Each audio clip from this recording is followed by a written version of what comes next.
Nesse instante nós passaremos ao momento de estudarmos a Palavra de Deus. E nesta noite vamos considerar um tema, por que desanimar? Estamos passando por um momento de crise, situações muito complicadas, e nós podemos ver que essas coisas têm afetado a todos nós. Ao olhar a minha vida, percebo que as questões relacionadas à pandemia têm afetado a minha família. E quando eu observo as pessoas ao meu redor, também vejo isso. Quando leio os pedidos de oração, como acabei de fazer há momentos atrás, vejo pedidos de oração por situações que foram geradas por conta do Covid. Então todos nós passamos por situações difíceis, situações de aflição, de angústia, mas essas situações, será que podem gerar em nós o desânimo? Sim, muitos ficam desanimados, muitos ficam desamparados, se esquecem de Deus, se esquecem das promessas de Deus.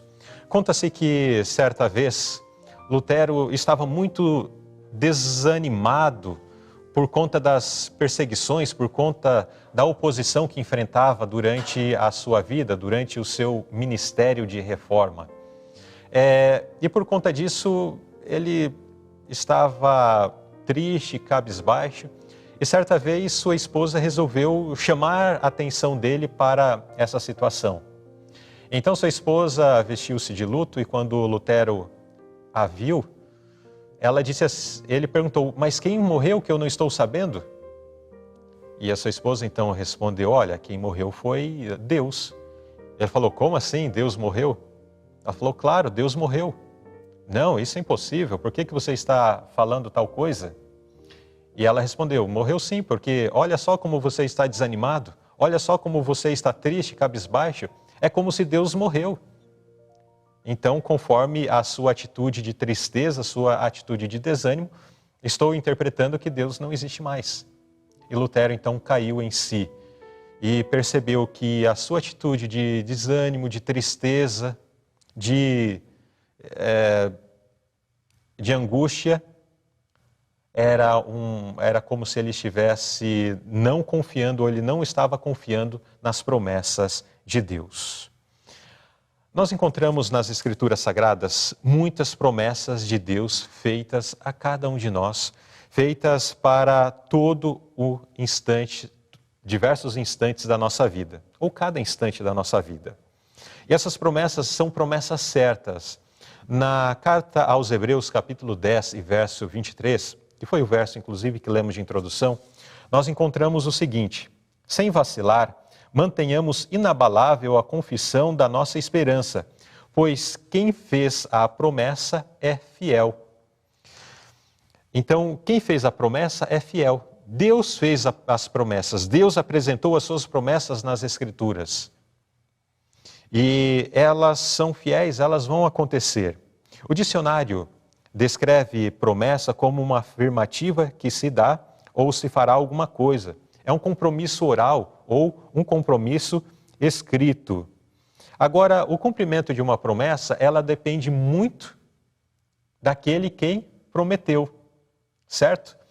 Hoje nós temos um sistema bastante burocrático para N situações do nosso cotidiano e existem os contratos de que são feitos nas situações de negócio e muitas vezes, mesmo com contrato registrado em cartório e atendendo-se uma série de burocracias, é difícil, às vezes, uma pessoa cumprir com aquilo que ele prometeu e ainda registrou e assinou e está ali devidamente arquivado.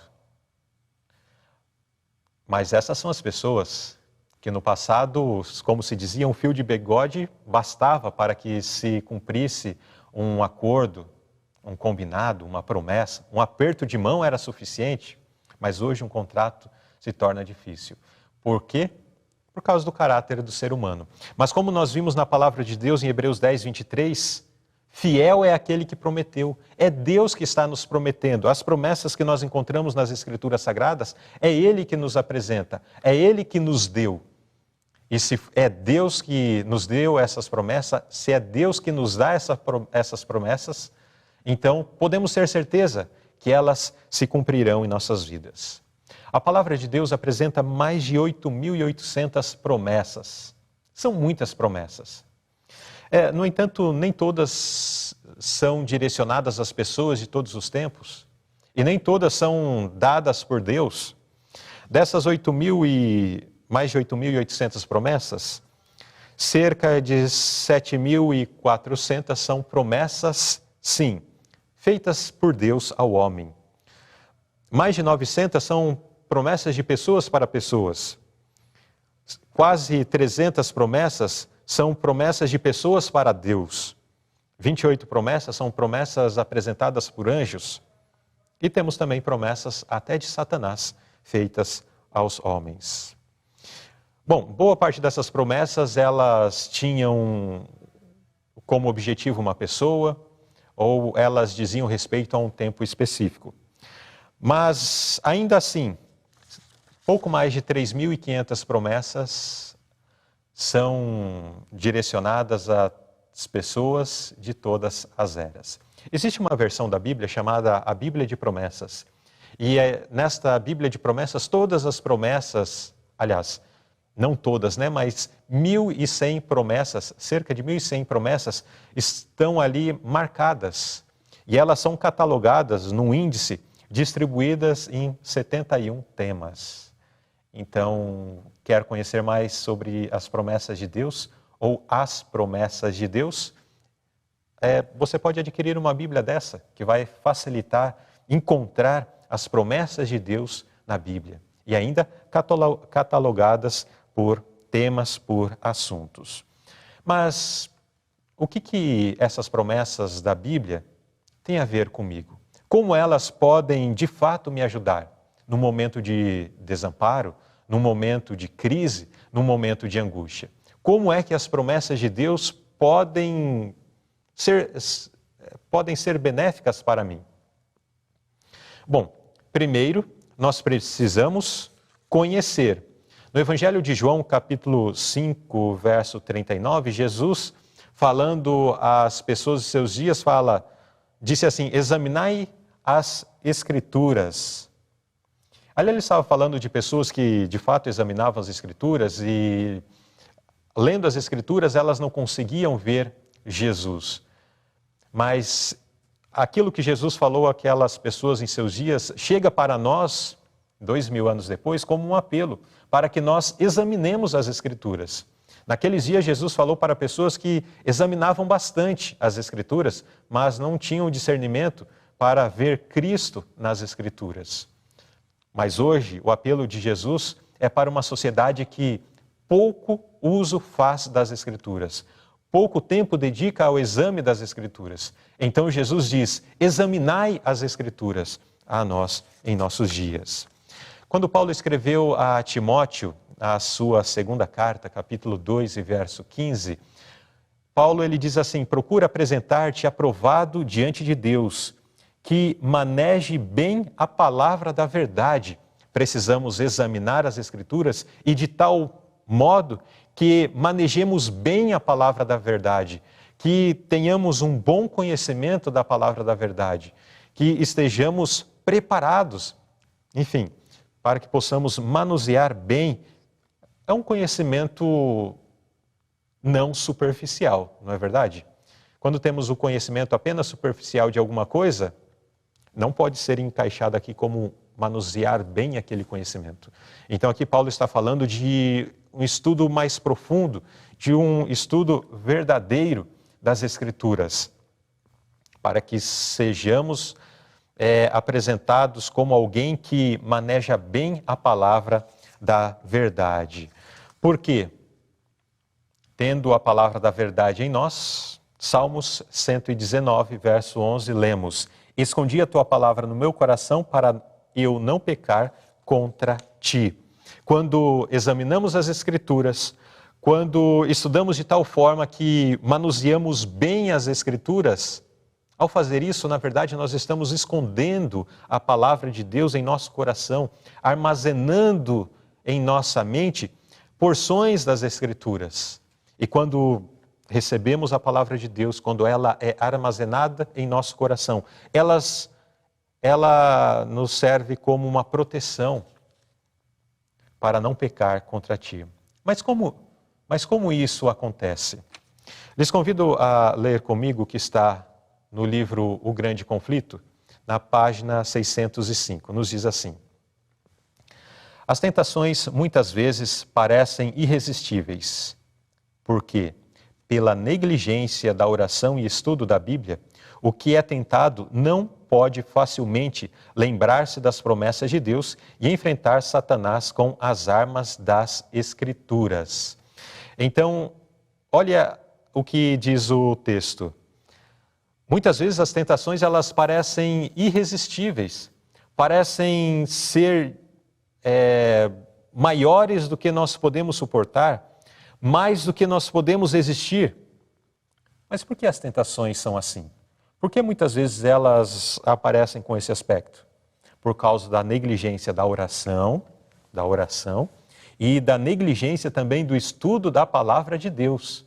Não estamos examinando as Escrituras, não estamos nos preparando para manejar bem a palavra de Deus, não estamos escondendo em nosso coração, em nossa mente, porções das Escrituras. Negligência, ok? Então, quando sobrevêm as tentações, elas parecem irresistíveis. E aquele que é tentado não pode, o quê? Facilmente se lembrar das promessas de Deus e enfrentar Satanás com as Escrituras sagradas. Veja a continuação desse pensamento.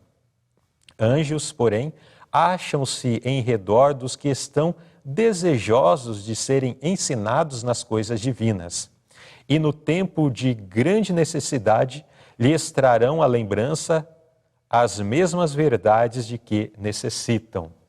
Veja, internauta, o que acontece. Os anjos estão desejosos de nos ajudar no estudo, na compreensão das coisas divinas, da palavra de Deus. Porque quando nos vem momentos de necessidade, momentos de crise, de angústia, de ansiedade, eles nos ajudam a trazer à lembrança essas verdades, as verdades que necessitam, que nos fortalecerão nesse momento de prova, nesse momento de dificuldade. Ainda na sequência lemos: Jesus prometeu a seus discípulos aquele Consolador, o Espírito Santo, que o Pai enviará em meu nome, esse vos ensinará todas as coisas e vos fará lembrar de tudo quanto vos tenho dito. O Grande Conflito, página 606. Além dos anjos, nós vemos aqui a apresentação do ministério do Espírito Santo, que também nos ensinará todas as coisas e nos fará lembrar de tudo que Deus nos tem ensinado através da sua palavra. As promessas, inclusive, na hora da crise, na hora da dificuldade. O pensamento ainda segue com a seguinte afirmação: mas os ensinos de Cristo devem previamente ser armazenados na memória, a fim de que o Espírito de Deus nos traga a lembrança no tempo de perigo. Quando é que seremos lembrados pelo Espírito Santo? Quando é que seremos ajudados pelos santos anjos de Deus? Quando? Quando os ensinamentos de Cristo, quando as promessas da palavra de Deus forem devidamente e previamente armazenadas em nossa memória, pelo exame das Escrituras, por esconder a palavra de Deus em nossa mente. Desta forma, quando nós enfrentarmos situações difíceis, situações angustiantes, nos lembraremos, certo? E não vamos nos lembrar das promessas de Deus só no momento da prova, só no momento da dificuldade. Nós também somos convidados pela inspiração a apresentar em nossas orações as promessas de Deus. Veja o que diz esse outro pensamento, que está na Meditação nos Lugares Celestiais, página 126. Devemos aproximar-nos do trono da graça com reverência, lembrando-nos das promessas dadas por Deus, contemplando a sua bondade e oferecendo grato louvor por seu amor imutável. Quando eu leio este pensamento, me recordo de um irmão que em suas orações faz menção das promessas de Deus. Ó Senhor, o Senhor que prometeu assim, assim, assim, e ainda expunha a referência. Confiamos nessa promessa. Pois é, nós somos convidados a agir dessa forma. Lembrar das promessas de Deus no momento de prova, de tribulação, no momento de dificuldade, pois seremos lembrados, seremos fortalecidos, seremos revigorados para enfrentar as batalhas do nosso dia a dia. E também no momento da oração nós devemos nos lembrar das promessas de Deus, nos lembrar daquilo que Ele nos prometeu através da sua palavra. Nós vemos que durante o início do ministério de Jesus, logo após o seu batismo, ele foi levado para o deserto, onde foi tentado por Satanás após um jejum de 40 dias. Quando Jesus estava lá no deserto, sendo tentado, diante dos ataques de Satanás, Jesus respondia com afirmações da palavra de Deus. Ele refutava os ataques do inimigo com porções das Escrituras. Mas por que Jesus fez isso? Porque Jesus estava preparado para agir de tal forma? Porque ele tinha armazenado as Escrituras em sua mente. Então, diante da dificuldade, diante da prova, diante da crise, Jesus não precisou dialogar com o inimigo. Jesus não precisou discutir a situação com o inimigo. Simplesmente ele enfrentou falando porções das Escrituras. Agora, existe uma outra questão dentro desse ponto, como as promessas de Deus podem nos ajudar. Além de armazenar em nossa mente, além de estudá-las para as termos sempre vivas em nosso coração, devemos entender que as promessas elas são condicionais. No livro de Hebreus, capítulo 10, verso 36, nós lemos o seguinte: porque necessitais de paciência, para que depois de haver desfeito a vontade de Deus, possais alcançar a promessa. Reparem nesse texto que existe a apresentação de uma condição. Para que a promessa de Deus possa se cumprir na minha vida, eu tenho que cumprir com os requisitos que sou convidado, certo? Quando nós oramos, por exemplo, a oração de Cristo, a oração modelo, existe um momento da oração que faz menção do perdão dos nossos pecados. Deus ele está disposto a nos perdoar, Ele quer nos perdoar, quer colocar o seu perdão em nossas vidas. Mas se lembra que existe uma condição? Perdoa os meus pecados assim como perdoa os meus? Agora, se nós não temos tido essa força para perdoar aqueles que nos ofendem, se cessarmos por aí, nossos pecados não poderão ser perdoados.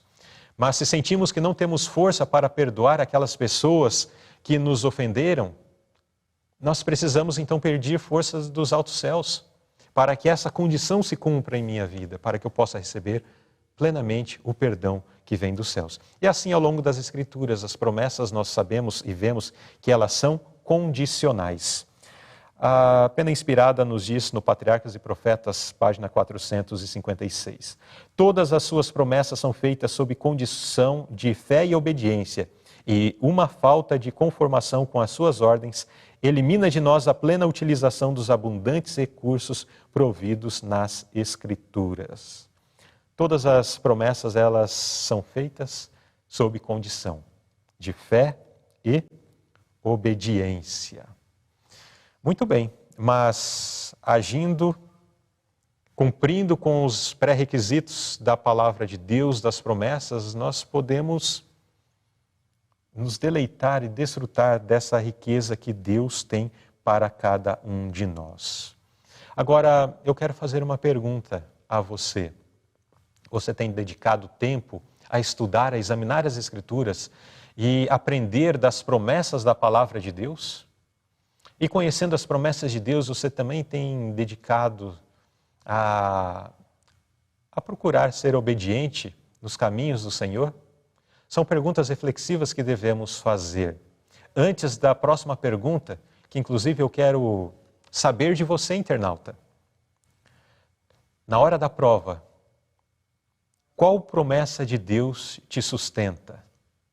Na hora da dificuldade, no momento da crise, que promessa de Deus te vem à mente? Escreva no chat. Vou ler algumas das postagens de vocês. Escreva no chat qual é a promessa de Deus que te sustenta. Qual é a promessa de Deus que te sustenta na hora da crise, na hora da tribulação, na hora da aflição, da angústia? Eu quero dizer a vocês, o verso que me conforta é o que está em 1 Coríntios capítulo 10 e verso 13. Convido vocês a acompanharem essa leitura. Não veio sobre vós nenhuma tentação que não fosse humana, mas Deus é fiel e não deixará que sejais tentados além do que podeis resistir. Pelo contrário, juntamente com a tentação, providenciará uma saída para que possais suportar. Eu acho maravilhoso esse verso, porque ele nos diz, nos acalma, nos conforta e nos assegura que nenhuma provação, nenhuma tentação, nenhuma dificuldade que sobrevém a nós, por maior que possa parecer, não é maior do que nós podemos suportar com Jesus. Porque o verso, ele nos assegura que junto com a prova, Deus já apresenta uma saída. Esta é a promessa que tem me sustentado ao longo da minha vida. E qual é a promessa que tem te sustentado? Quero ver se temos algumas postagens. Olha só. Joilson Corte diz assim: eis que estou convosco todos os dias até a consumação dos séculos. Jurlene, não temas porque estou contigo. Irmão Joel, eis que estarei convosco até a consumação do século. Zulamir, que Deus é misericordioso para com seus filhos. Arlete Dantas, não temas, estarei contigo. Opa. O computador está rebelde aqui. Rose Flores, tudo posso naquele que me fortalece. Jorlene, não te assombres, porque eu sou o teu Deus. Irmão Zusa, lá de Maringá, um forte abraço, irmão Zusa. Tudo posso naquele que me fortalece. Alguns colocaram referências aqui, né? Tabita, aquele que vem a mim, de maneira nenhuma o lançarei fora. Dani Menezes, o que me sustenta é a promessa que ele vem me buscar e logo tudo isso terá o fim. Exatamente. Muito bem, existe aqui várias pessoas mencionando, né? Eis que estarei com vocês até a consumação dos séculos. A irmã Eneida, no mundo tereis aflições, mas eu venci o mundo. A Giovana da hora, o anjo do Senhor acampa-se ao meu redor, ao redor dos que o temem e os livra. Jane, não te deixarei, nem te desampararei. Algumas pessoas aqui mencionando o Salmo 120, aliás, o Salmo 91, como a irmã Águida. Salmo 34, verso 7, a irmã Maria, foi o salmo também que a Giovana mencionou, né? Então, são muitos versos da palavra de Deus. Eu quero lançar um desafio aqui. Quando eu estava preparando essa mensagem, me veio este pensamento. O desafio é o seguinte, querido irmão, querido internauta. Mande essa promessa para alguém. Talvez você conhece alguém que está passando por angústia, alguém que está passando por um momento de provas. Não necessariamente alguém que seja da igreja. Algum conhecido seu.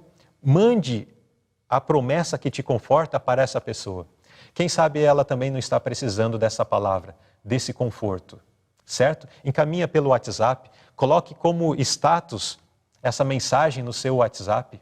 Muitas pessoas poderão ser abençoadas pela promessa que te conforta. De repente serão as mesmas palavras que vão confortar outras pessoas, porque sabemos que a realidade que estamos vivendo, muitos estão sofrendo pela perda de entes queridos, outros estão sofrendo por estarem enfermos, outros estão sofrendo porque estão sem emprego, e de repente o verso que você compartilhar pode ser uma palavra de alento e de conforto para essa pessoa. Então esse é um desafio que eu deixo para você. E medite sempre, qual promessa te sustenta na hora da prova? E lembre-se também, fiel é aquele que prometeu as promessas da palavra de Deus. Que o Senhor possa nos abençoar, que possamos estudar as Escrituras, examinar, memorizar as promessas e possamos tê-las sempre prontas em nossa mente na hora da prova, na hora da dificuldade e também nos momentos de alegria. Que o Senhor nos abençoe para isto. Amém. Se de alguma forma essa mensagem tocou o seu coração, compartilhe com seus amigos e familiares. Deixe o seu like, se inscreva no canal para receber todas as mensagens que ajudarão a edificar a sua vida espiritual. Deus te abençoe sempre.